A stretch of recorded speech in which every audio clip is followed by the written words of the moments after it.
अपने आप को जलाने का उदाहरण है ये, अपने आप को तबाह कर देने का उदाहरण है। कैसे अपने आप को जला दिया, कुछ नहीं। प्रकृति सिखाती है बहुत कुछ। हमारी आंखों के सामने बहुत कुछ हो रहा है, हमारी आंखों के सामने बहुत कुछ घटित हो रहा है, हम अनभिज्ञ हैं, हमको समझ ही नहीं आ रहा कि प्रकृति रोज सिखा रही है कि जलना तो पड़ेगा। और देखो कहानी इसकी, ये बर्ड किंगडम का राजा है ईगल।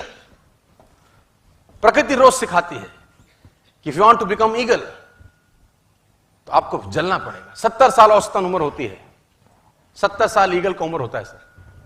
लेकिन इसकी कहानी का ट्विस्ट क्या है, और वो ये है कि 40 साल जब ये हो जाता है तो इसकी जो चोंच है ये बेंड हो जाती है, आगे से सॉफ्ट हो जाती है, शिकार नहीं कर पाता। व्हेन ही रीच 40 इसकी चोंच बेंड हो जाती है, सॉफ्ट हो जाती है, शिकार कर करके शिकार नहीं कर पाता। इसके जो पंख हैं जिससे उड़ता है वो इतने भारी हो जाते हैं कि वो छाती से चिपक जाते हैं, इतने भारी हो जाते हैं कि छाती से चिपक जाते हैं, इसको उड़ने में तकलीफ होती है। इसके जो पैर हैं जिससे झपटा मारता है वो नाखून टेढ़े हो जाते हैं, कर करके 40 साल। अब इसके पास चॉइस है कि 40 साल के बाद मर जाए, क्योंकि उड़ सकता नहीं है, शिकार कर नहीं सकता, पंख भारी हो गए, उड़ना दिक्कत, शिकार पकड़ नहीं सकता क्योंकि पैर के नाखून खराब हो गए, और पकड़ भी ले तो चोंच से उसको मार नहीं सकता। अब इसके पास चॉइस है 40 साल में क्या वो मर जाए। लेकिन मैं आपको बताना चाहूंगा, प्रकृति सिखाती है कि ईगल ऐसा नहीं करता।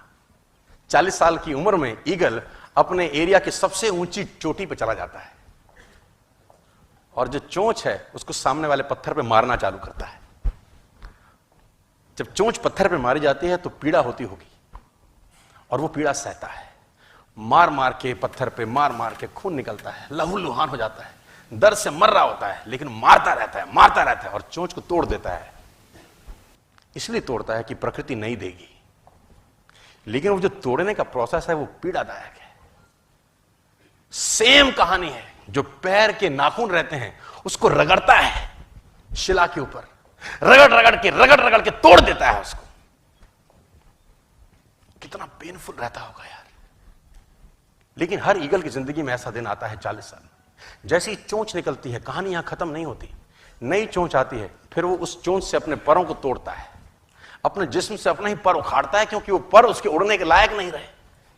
भयंकर पीड़ा होती होगी, भयंकर। लेकिन इस प्रोसेस से हर ईगल गुजरता है अपनी जिंदगी में सर।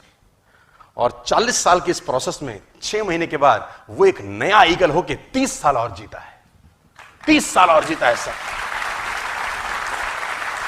तो आहुति तो देनी पड़ेगी। आज कल परसों चॉइस आपकी है। मैं फिर कहता हूं, आज कंफर्टेबल हो जाएंगे तो जिंदगी अनकंफर्टेबल होगी, आज अनकंफर्टेबल हो जाएंगे तो जिंदगी कंफर्टेबल होगी।